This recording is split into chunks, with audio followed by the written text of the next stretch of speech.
else who goes in, then an investor comes in for that company and owns the project. So you want to have less people in the chain so that the return on capital can be at least 15 to 25%. Yeah. Yeah. So, yeah. Yeah. So I think that was a great conversation, and we should discuss about regulations and other challenges in our next talk. So thank you for joining us today, and I think Anuj also needs to leave. It's late in India. And we have Cédric joining us today. Hi, Cédric. Good morning. Hi, how are you? Yes. Cédric. We'll see you soon, Anjay. Cédric, where are you from? Originally south of France, but I'm located in Miami. Miami. I used to live there. Yeah? I went to the U. Where do you live in? University of Miami Law School. Yeah, actually, I was in law school back in '82. I graduated, I believe. Very cool. Long time ago. So what do you do down in Miami? So I've been in real estate pretty much my whole life, and over the past 5 years, I've focused myself on modular solution and modular housing in the U.S. market. Oh, and then you probably know my classmate, Stuart Miller. No, not yet. Do you know a company called Lenner Corp? Lenner? Yeah, of course. Oh, okay. Well, Lenner Corp, I'll give you the brief history. Lenner Corp was founded by Leonard Miller. His son, Stuart Miller, is now chairman of the board and owner of Lenner Corp. And he was also my classmate at University of Miami Law School. So I've met him, but I don't know him. Okay. Oh, okay. Right. He's a big guy. Yeah. They do very well down here, actually. Okay. Yeah. I heard he's done well at the U.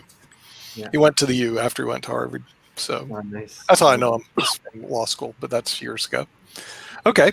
So you're in modular housing, and how is that going right now during the recession? Well, we opened our startup actually in end of February this year, which wasn't the best time to start because COVID kind of like shut us down a few weeks after we opened.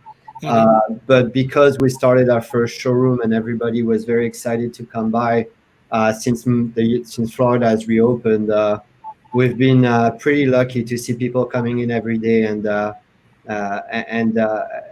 seeing what they wanted to see for the past few years. Oh, really? So how big is your showroom? How many square feet? We have about 8,000 square feet of showroom. Nice size. And we right now have 9 modular solution in the showroom. Where in Miami? Go ahead. I was going to say, where in Miami is it? We're actually in Pompano Beach, so we're about 30 minutes from Miami. Yeah, I know where Pompano Beach is. Yeah, I used to live in Boca, where they don't drink coffee. I used to live in Boca too. Okay, where in Boca? I was in Woodfield Country Club. Good, you're right across the street. I was in St. Andrews Country Club. Very nice. That's a small world. It's a very small world. I have a lot of friends in St. Andrews. Hey, pardon? I have a lot of friends over across the street. I was on 12748 Northway Circle. I could throw a stone at Woodfield. Why did you ever leave? We moved to Atlanta. And now you're in Atlanta. So the thing is, no, I'm actually in Raleigh, Durham. I went from it's right here with me now. Raleigh, so I kind of got around a little bit. But so you're in Boca where they don't drink coffee, they drink mocha, and then you went back to Miami?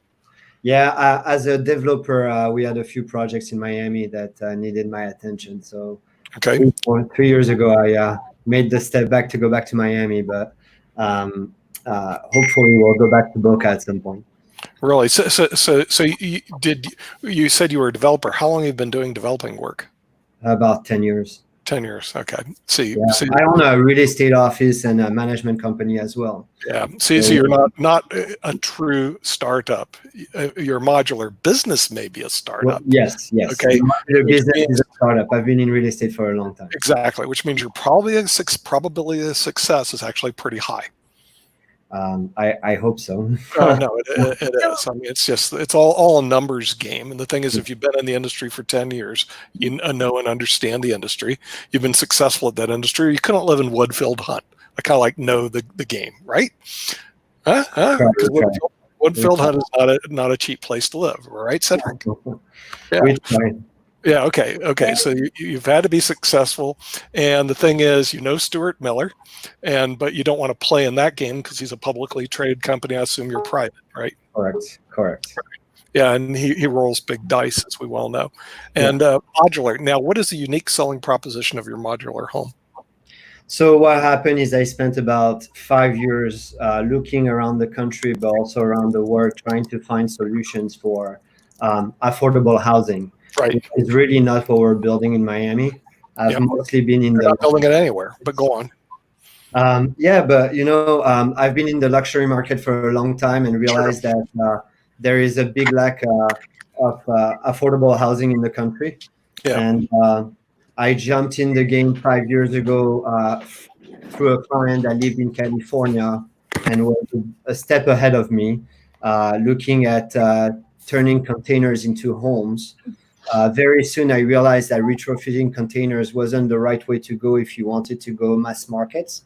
So I looked for factories around the world that would be able to mass produce. And I came up with a few manufacturers from Asia that were able to produce mass quantities of modular solutions. And I built my collection around that. Wow. Okay, so the thing is, now give me your price points. What are you looking at for the price We're point? starting at $30,000 and it goes up to $150,000. So we're trying to be the most affordable on the market. Okay, but that doesn't include cost of land, correct? That does not include cost of Okay, so but still, it's very reasonable. That's very reasonable when you look at modular housing in general, or mobile homes and things like that. But I want to ask you: are you putting inside of there? Because I know they're small. I've taken a look at some of these, but they're perfect size for starting if you're homeless. Did you put in solar energy and a means? What is the connectivity of water? I basically stripped out the module and I offer it stripped out in the sense that if somebody wants to take it and do their own thing in there, they can. But we offer the solution of offering solar panels. We want to add up the solution so people can see for themselves the cost of building the home they want, and then making sure it's affordable for them. Right, because for every home, you need a few essential things such as power, potentially utilities such as a carrier service cable or something like that, a Wi-Fi. Correct. And what then we realized also is that a lot of people, and unfortunately it's sad to say, but COVID-19 accelerated the trend of people wanting to live in their parents' backyard, or the mother coming back to live with their kids. And that trend is in a way helpful for modular solutions because we're adding a modular solution in your backyard and you can just plug in. So it's actually better than building a home. It's it comes in an afternoon. We put it in your backyard and then we just have to do the plugs. It's plug and play. That's pretty cool. Yeah, so that's kind of like, a mobile home in many ways, right? You need to be able to plug up utilities to water, sewer, potentially Wi-Fi would be nice, and of course, electricity. Correct. The main difference with mobile home, I guess mobile home, if you really want to be mobile, is the perfect choice for you. Right. Modular home is more if you decide tomorrow that you want to expand, or if you decide that you want to take your office in your backyard and bring it to your new house, you can do that as well. And let's talk about the expandability, because it's made square. You can just kind of like build blocks, right? Correct. Because it's made out of metal. Am I right? It's made out of metal. And it's almost like building blocks, right? You can just take each square, I want to add an office, or I want to add another bedroom, or, and you could do so without having to worry about meeting certain foundation aspects, right? And the same thing on the commercial side. If you were to build offices tomorrow, it's a great solution to expand your office if you have the land for it. Right. And you've got different models to pick from, different materials, but it's mostly metal. Am I correct? It's all metal. Yeah, mostly metal. Are you affiliated with, and I usually don't like to do this, but are you familiar with Holmes Stoner? Very well. Yeah, I know him very well. Okay, you guys working on the same project? Because I'm piecing this together now. So Holmes is very connected with Asia, where he's assisting us sometimes in sourcing some of the material we need. But we decided to take a different route where we realized people really wanted to see the product before they jump in. Right. And building a showroom is kind of the same case when you're a developer. You want to build a model unit to show people what they're going to live in, which is what I've done here in Pompano Beach. Cédric, can you transport those all over the country? Yeah. Like if I want to order one for some land in Florida, you could transport it over there. And they go on trailers. So it goes on trailers, and usually we have a small truck that has a crane in the back that carries it. It's not too heavy, so we can put it pretty much anywhere. Wow. So let me ask you this. Is it already prefabbed when you ship it, prefab built, or do you ship it stacked and you build it when you get there? So because of permits, we have 6 that are already built that just come in your backyard and you plug in. Those are not made to be homes. They're made to be accessories to your already existing home. Okay. If you were to build it, we have 2 models that come flat. And we have a team that can build it anywhere in Florida, and we have contacts in the U.S. with national builders that can assist with building those. Do you have any competition in your market space?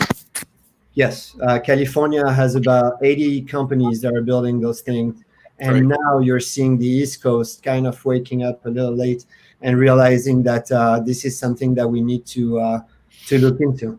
Right.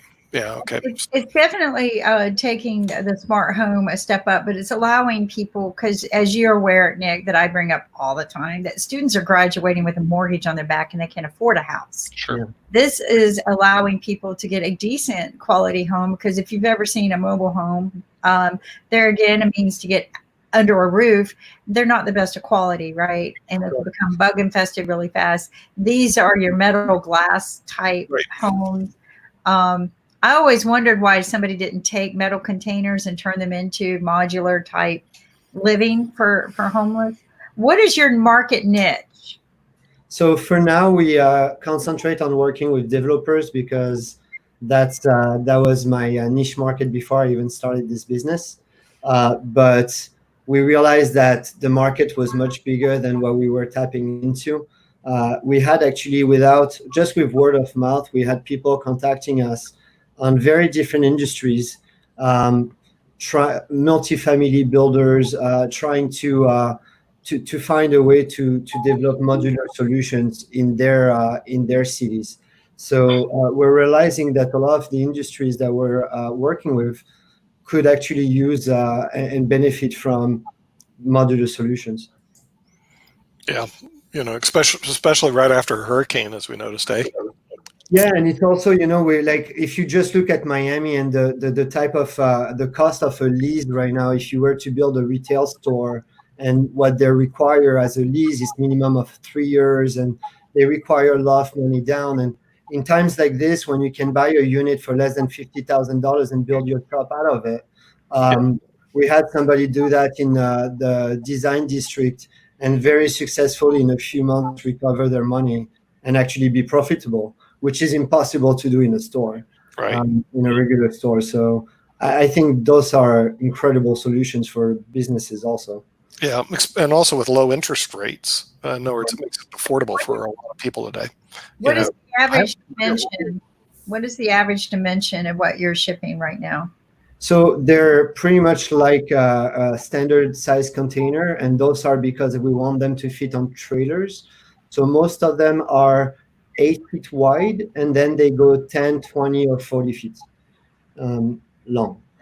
We have 2 models that we increased the width, and we did about 11 feet width, which is a much bigger width, but it helps they're the one that we build directly on site, and it makes it a much wider home for you and the people living in it.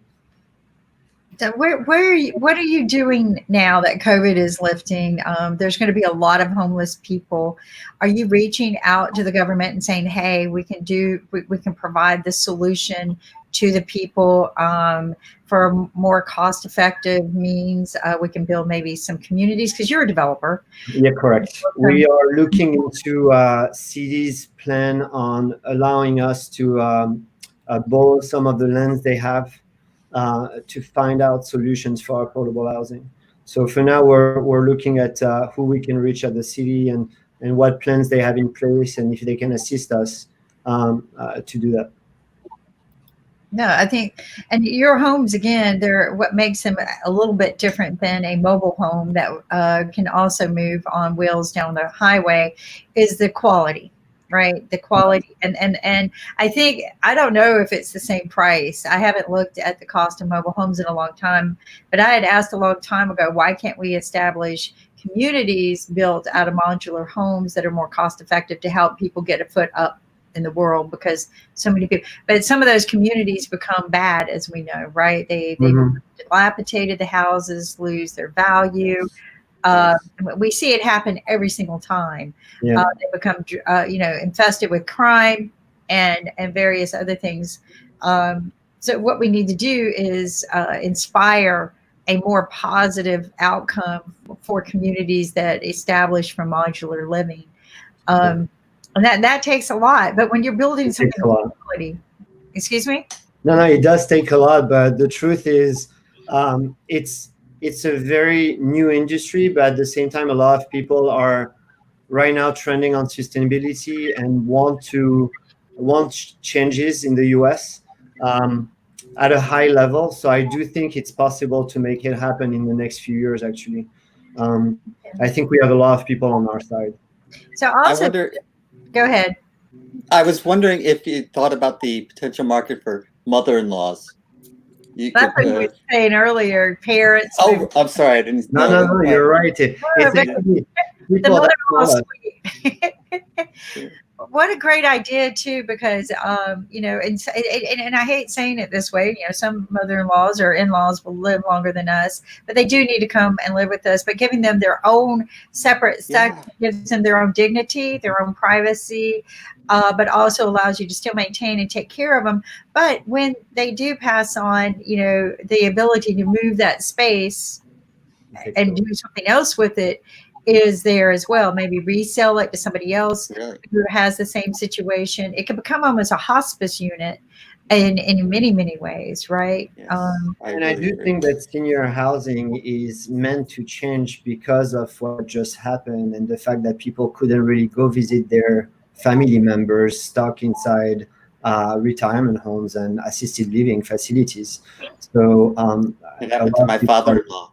Yeah, a lot of my father-in-law couldn't see him the last couple months of his life, and it was very hard on the family because he was also unaware of where he was half the time, and no one could be there that he would recognize, and it was very tough, very difficult, and stuff like that. But Ed Kit, who just kind of had to beam out for a minute, his family doesn't suffer from that problem, right? Because their community, the way they grow up, they all grow up together and the families live together and stuff like that. So that's not a problem with their country. But this kind of development of housing could be very beneficial to their rural areas. And but what I wanted to mention was the gentleman that was on before, or even my other invention that I have with solar power and water, can attach to your devices very easy to provide power, water, and other utilities. What that other gentleman offered as well was a unique way to cool a facility as well as service power via solar. So, I mean, there's so many different things that you can add to it to give it all of the essence you need that are environmentally safe and economically sound, because a lot of problems people have isn't just getting the place. It's just like buying a car, it's maintaining it, right? Or getting a boat. Yeah. Buying it is the cheapest thing, is maintaining it, maintaining the utilities, knowing every month. And Nick, you can vouch for this. It's like a business. You pay your utility bill, you got to pay your. That's one of the problems that they don't teach people in school and our traditional education, mortgage 101. Yeah. So but, there is a very easy solution now that Tesla created a few years ago. Oh yeah. With the solar batteries, the big battery, allowing you to net zero on your electricity and your costs. I think this will change also the industry. I think today we're in a phase where we're looking actually for partners that are specialized in their own field and can associate with MiaPods and associate with our modular solutions to attach to us to create a better product. Right.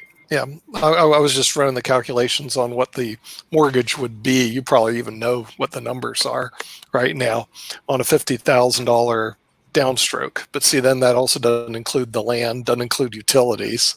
In other words, you have to add up all these other extra factors. So getting somebody in a house with a mortgage, there's all other expenses that also take place. And the good news is that, as we well, and bad news, half of our society, 50% of the population in the United States, can't get their hands on $400. That's a bad stat. Okay. When you look at it, the downstroke on the house, even on $50,000, is 10 grand. Yeah. So they go, I can't afford it, because they can't save 400. And the other problem is we haven't taught them proper economics 101, how to sustain, right? How to have a living, as opposed to just getting out there and earning money. But what do you do with it, and how do you spend it? I mean, even being a bookkeeper and maintaining the books for businesses when I was in high school and college, there were still a lot of things that nobody taught me in mortgage, right? I didn't learn how to do a mortgage when I was, it's sad.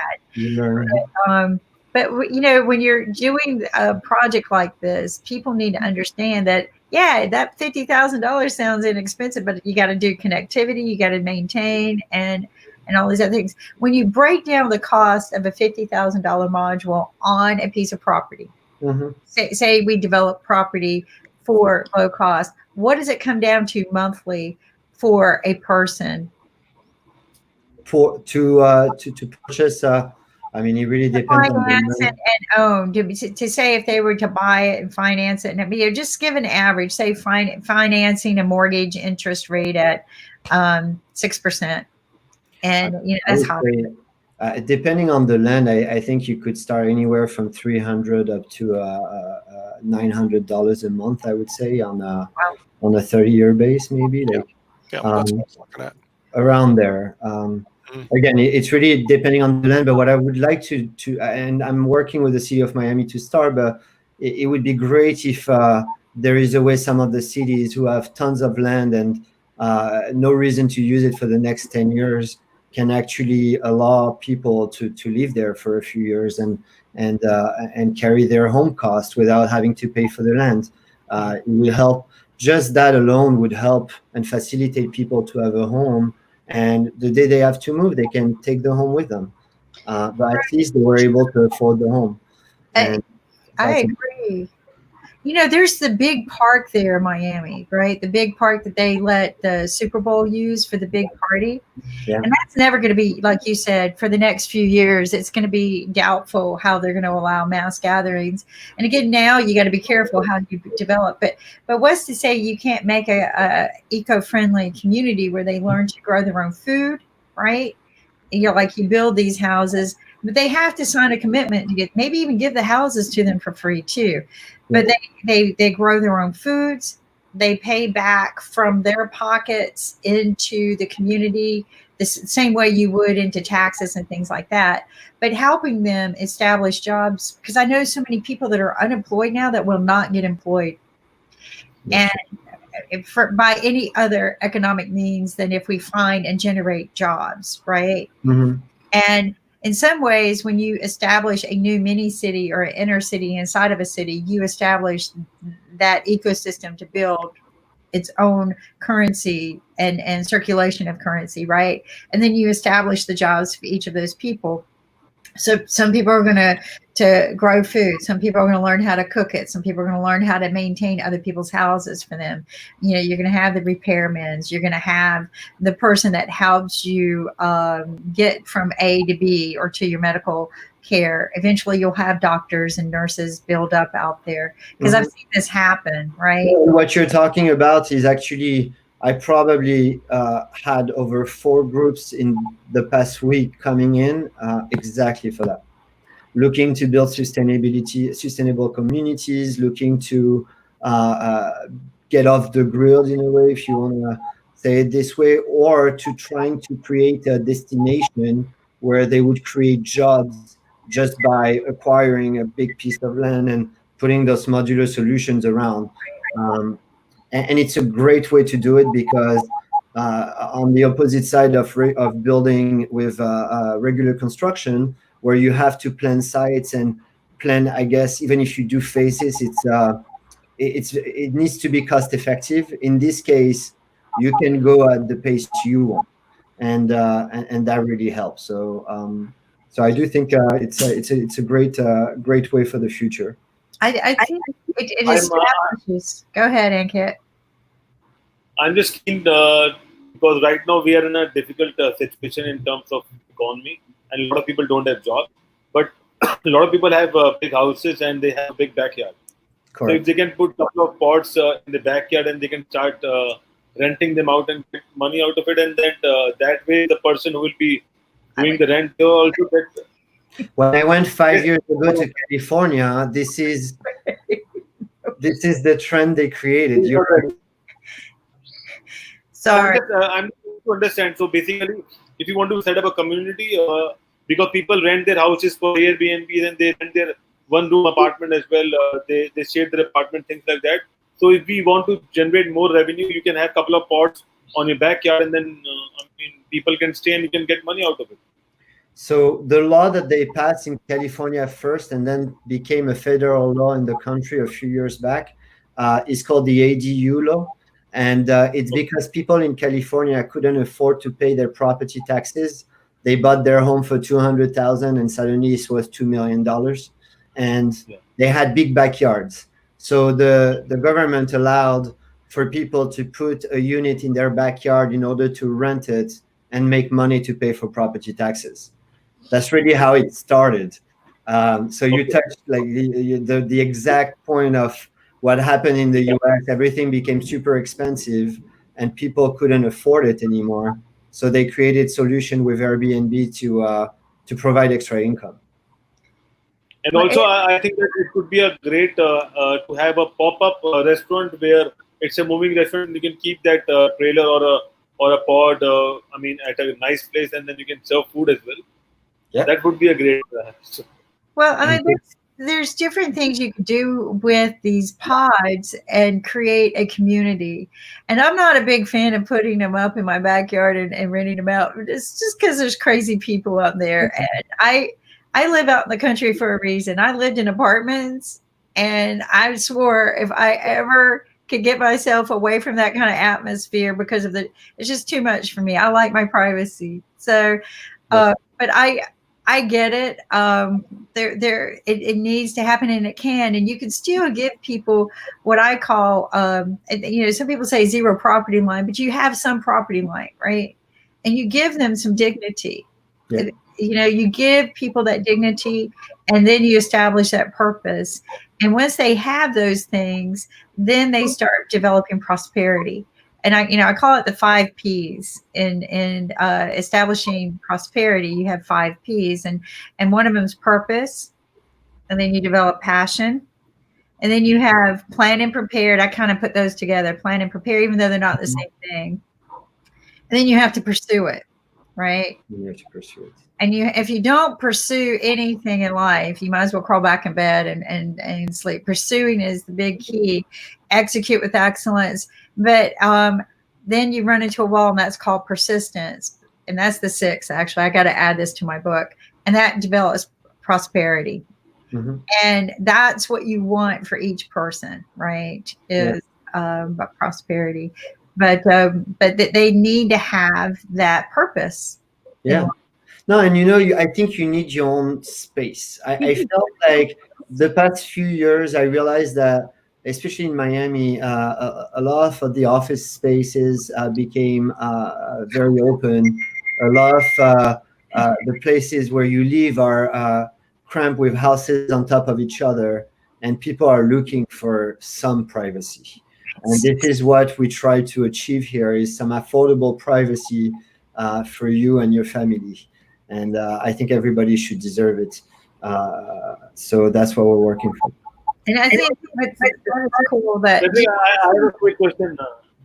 Go ahead. So we have been seeing a lot of programs about affordable homes and great homes, especially tree houses. So can we convert those tree houses into those pod houses on free? Is it possible? Can we what? Sorry, I'm so sorry, I didn't hear. The house. A lot of tree houses at countryside. Tree houses. We build a lot of tree houses in your backyard or countryside, or maybe you're at a farm or somewhere. So can we have some kind of pod? I can hear you, Ankit. You're jumping. Can you sit into the microphone? So, can you hear me now? Sit into the microphone. So I said there are a lot of tree houses, and we have seen a lot of tree house programs, and especially they are available in US and Australia and Europe and a lot of places. So can we have the tree houses converted into pod tree houses? Is it possible? Something with nature and with the tree and pod together. Kind of like the tree houses that they're doing. And to put them in the trees, or to combining of pods and tree houses. Combine the countryside. Yeah, you could definitely do that. So you can combine, build them and combine them.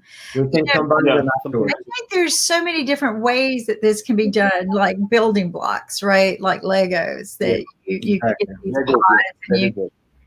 But I think the key is to find an element where people can live amongst each other, have their own space, their own dignity, take it with them when they're done and grow somewhere else, or let the next person move in, right? Mm-hmm. After you've established your life and you're ready to move on. What I see this as, and maybe we can work together on this, is I almost feel like we need a village for women of domestic violence, and where they can go and feel safe, protected. And of course, once that village is built, the offenders know and they'll come. So we got to figure out a way to protect them. There's one town in the United States that has turned their fatalities to 0%. It was very, very high. And so was their crime rate. But they had a zero tolerance for repeat offenders. The police officers took over the town. And they're like, we're not going to tolerate this anymore. We're not going to tolerate fatalities anymore. And by God, where the law can't enforce things, we're going to enforce it. And it's, to me, the safest town in the world today. It's in North Carolina. And whenever somebody calls me and says, I have a victim of domestic violence, what should I do? I go, move to that town. But these women, they're generally, people think that they get child support and alimony when they get a protective order, and that doesn't happen anymore. There was a law that was set into place with precedents that said that they don't get anything. A lot of them don't have jobs, or the bank account's been emptied out by the other person. I mean, there's just many things that they cannot get their left foot forward to get a new life started, and they live in fear. And I had this experience with my sister and trying to get her back into her life. And the repeat offenses would keep her from being employed, basically. Wow. And then you got 3 kids and you can't feed them. And the food stamp systems don't give you money because they go, well, you can get a job. I mean, it was pathetic. So to give women, because I'm talking to other women that just can't get forward, to give them a place to go to, one, for safety, a place to where they can establish a job and take care of their children, and it's clean and cost effective, and their children are safe, because that's the big thing. They want their children to be safe. Yeah. To build a community like this for women of domestic violence would be awesome. I agree with you. I think, they're made for this, in the sense that you can really develop a small community and grow it depending on the way it goes. But it's definitely an affordable way to build the community you're looking for. All right.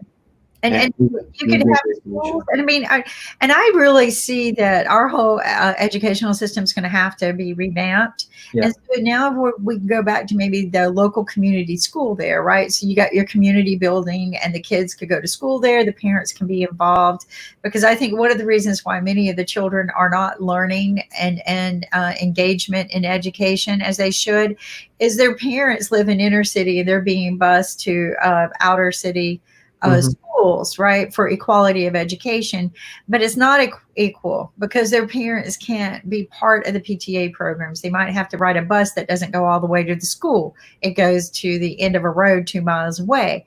So it's never been a good ecosystem to begin with. So maybe this reset button, we can establish, real community schools that have real quality education. I agree with you. I think this reset button kind of pushed families to realize that maybe they should be together, and maybe the kids should be closer to home. And we see this a lot in Florida, where people are coming home and moving back towards where their parents are and things like this. So I definitely think there is a shift in the society and the way people want to live. And if you work from home tomorrow, you don't necessarily need to be in one of those big cities, which facilitate and the way you live. So I do think that it created a reset, this crisis, and we're going to see it over the next 10 years apply to everything.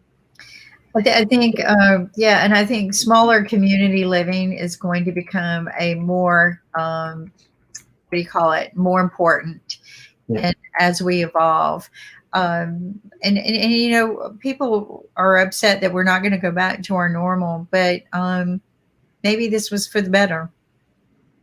Yeah, there is always a reason behind it, even if we don't see it. So I'm assuming we'll see it soon enough. I know. And do you have pictures or a website that we can share with people? Yeah, so the website is MiaPods.com, and then I can email you some pictures to share. Can you text that to me, and I'll see if I can pull that up. If you can put it in the private message. Oh, let me see. Oh, did somebody already pull it up, Ankit? And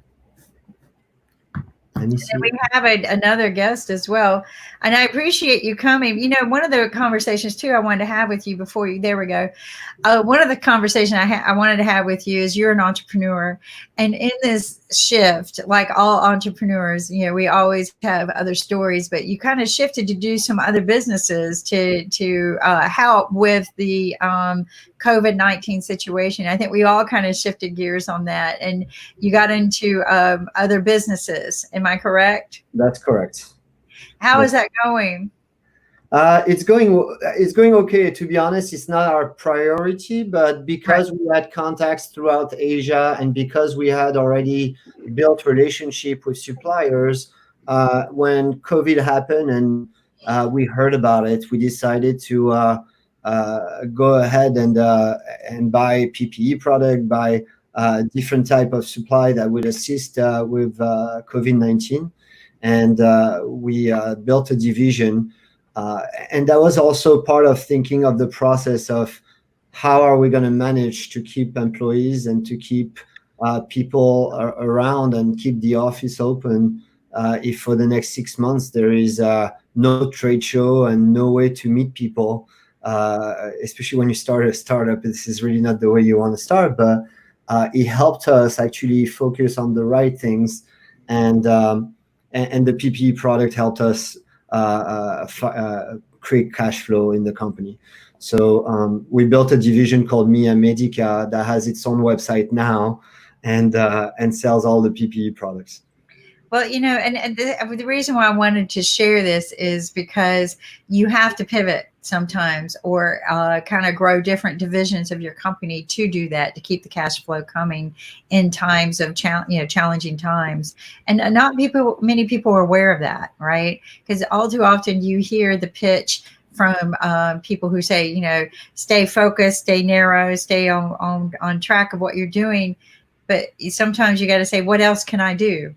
And you did that, and they kept you afloat. Congratulations on that. That was a tough shift. I've had a lot of people people come to me in that that industry as well.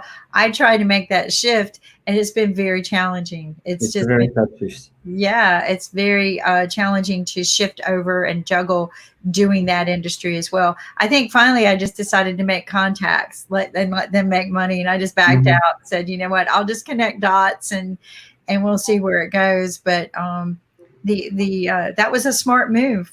And tried, it's there are waves in everything. So I think now is a wave where a lot of people did it, and now it's slowing down. So we took a step back, but we knew that this is something that is going to be necessary for the next year or two, and if we can create cash flow through that, why not? And that's very smart. And if you want to reach out for any PPE equipment, he is in that industry as well, because he had access to distribution channels. That's what it's about, right? And Cédric, this is great. We've got another guest, Ankit, and we'll bring them up as well to and introduce everyone here. Hold on just a second. I'm having technical issues. Hello, good morning, good evening. How are you doing? I can't hear you. You can hear me now? Yes, I can. How are you doing today? And welcome. Yeah, how about you? I'm doing great. What's new in your world? Well, the haircut. Of course, the haircut. It looks great. Yeah, I was trying to motivate myself to get that done, but I was not that confident because it's not our skill set. Ankit's been doing it his own for 3 months now. See, Ankit became a barber, and he doesn't even know it. Now he can be a barber wherever he goes. But welcome and nice haircut. So tell us what's going on today. Yeah, so today we are planning to do a voice bot demo from Gravitas. So basically, we have done a COVID-19 chatbot, which has been built for different geographies. So we're going